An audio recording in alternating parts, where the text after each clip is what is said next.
बात करते हैं नॉन प्रिमिटिव डेटा टाइप के बारे में। तो नॉन प्रिमिटिव डेटा टाइप को हम यूजर डिफाइंड डेटा टाइप भी बोलते हैं, ये प्रोग्रामर खुद क्रिएट करता है। नॉन प्रिमिटिव डेटा टाइप जो होता है वो म्यूटेबल होता है। दैट मीन्स कि जब हम नॉन प्रिमिटिव डेटा टाइप को एक बार बनाते हैं तब हम उसे मॉडिफाई कर सकते हैं। तो there are three main non primitive data type जो होता है वो है ऑब्जेक्ट, एरे एंड फंक्शन। अब ऑब्जेक्ट क्या है? Object represent a collection of property and value. That means कि ऑब्जेक्ट के अंदर जो होता है हर वैल्यू जो है की एंड वैल्यू पेयर में होता है। की वैल्यू पेयर कहने का मतलब ये है कि फॉर एग्जांपल हम दिखाते हैं कि किस फॉर्म में होता है। तो ऑब्जेक्ट मान लो हमने एक ऑब्जेक्ट बनाया,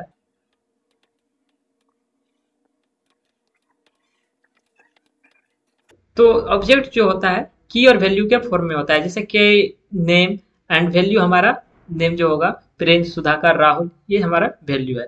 तो ऑब्जेक्ट जो है वो की वैल्यू पेयर में होता है। और एरे क्या होता है? Array represent the collection of element. Function क्या है? Represent a collection of statement that can be executed. तो अब ऑब्जेक्ट क्या है, एरे क्या है, फंक्शन क्या है, इन सभी पर मैं वीडियो आने वाले दिनों में बनाऊंगा। बस अभी जान लो कि नॉन प्रिमिटिव डेटा टाइप में ये सब आता है।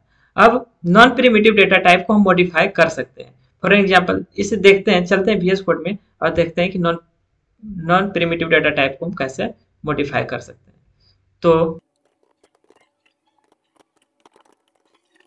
तो नॉन प्रिमिटिव डेटा टाइप देखते हैं। मान लेते हैं कि मैंने एक ऑब्जेक्ट बना दिया OBJ,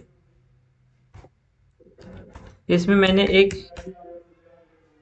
की वैल्यू पेयर दे दिया नेम में मैंने दे दिया राहुल और एज दे दिया। ये क्या है, ये आने वाले समय में आप सबको पता चल जाएगा ये सब क्या होता है, ऑब्जेक्ट क्या होता है, एरे। बस अभी इतना ही जान लो। अब हम चाहते हैं कि अगर एज को हम चेंज कर दें, एज को 30 कर दें और एक नया ऑब्जेक्ट बनाते हैं, मान लो OBJ 2 और इसमें हम कर दें OBJ को असाइन। अब हम OBJ2 के अंदर जो वेरिएबल है एज है, इसको अगर हम कर दें 30 और अगर हम प्रिंट करें console dot log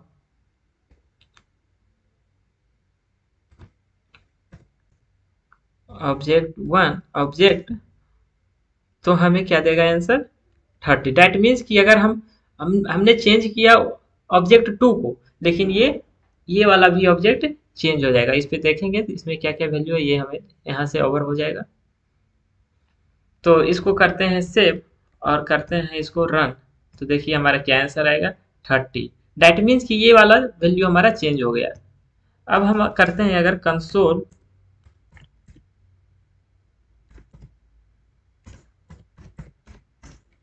dot log OBJ2 करते हैं प्रिंट, फिर हमें वही वैल्यू देगा।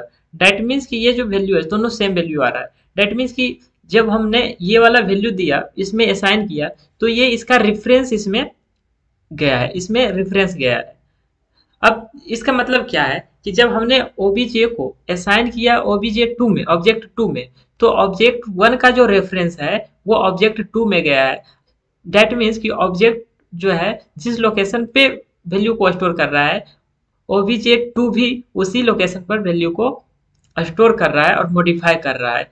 तो इसलिए ऐसा हुआ, इसीलिए हम इसको बोलते हैं रेफरेंस टाइप। दैट मीन्स कि OBJ का जो रेफरेंस है वो OBJ2 में गया है। तो इस तरह से मैंने देखा कि नॉन प्रिमिटिव डेटा टाइप जो होता है म्यूटेबल होता है, इसको हम मॉडिफाई कर सकते हैं। प्रिमिटिव डेटा टाइप का जो मेमोरी लोकेशन होता है वो हमारा स्टैक में होता है, जबकि नॉन प्रिमिटिव डेटा टाइप का जो मेमोरी लोकेशन होता है वो हीप में होता है। फॉर एग्जाम्पल अगर हम एक प्रिमिटिव डेटा टाइप में देखें तो हम ऐसा नहीं कर सकते। फॉर एग्जाम्पल अगर हम देखें प्रिमिटिव डेटा टाइप में, अगर हम करके देखें let a is equal to 40 फिर हम लेट बी नाम का एक वेरिएबल बना लें और ए को इसमें असाइन कर दें, बी को करें हम मॉडिफाई अगर 2 करें और कंसोल करें हम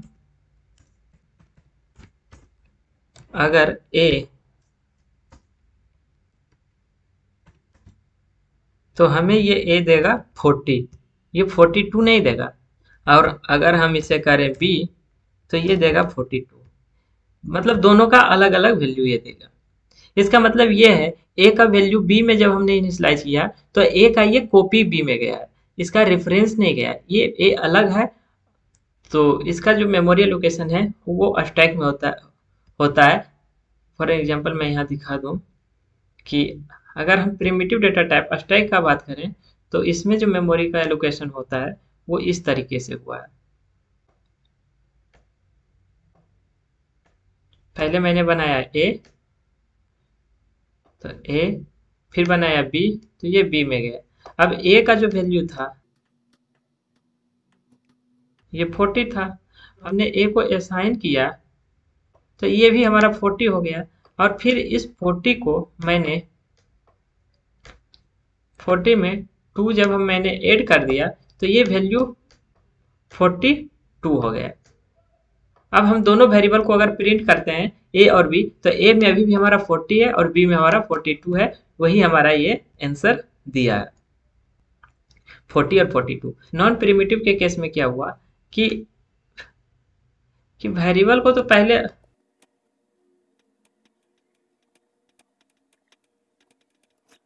इस तरह से स्टैक में हमारा ओबीजे और ओबीजी2 का स्टैक में मेमोरी मिला स्टैक में, फिर ओबीजे मान लो इस हीप को जो नॉन प्रिमिटिव डेटा टाइप था वो हीप में स्टोर किया, मतलब इसका मेमोरी लोकेशन एलोकेशन हमारा हीप में हुआ। यहाँ हमारा था नेम, यहाँ था हमारा एज, नेम लाइक कुछ भी था जो भी था, और एज जो था वो हमारा 28 था। ओबीजे2 जो था वो सेम हीप को रिप्रेजेंट कर रहा था। अब हम ओबीजे2 में अगर इसमें चेंज करेंगे, अगर इसमें चेंज करके हम अगर इसको कर देते हैं 30, इसको कर देते हैं 30, तो ओबीजे भी सेम हिप को रिप्रेजेंट कर रहा है और ओबीजे2 भी सेम हिप को रिप्रेजेंट कर रहा है, इसलिए दोनों का आंसर हमारा दिया है यहाँ पे।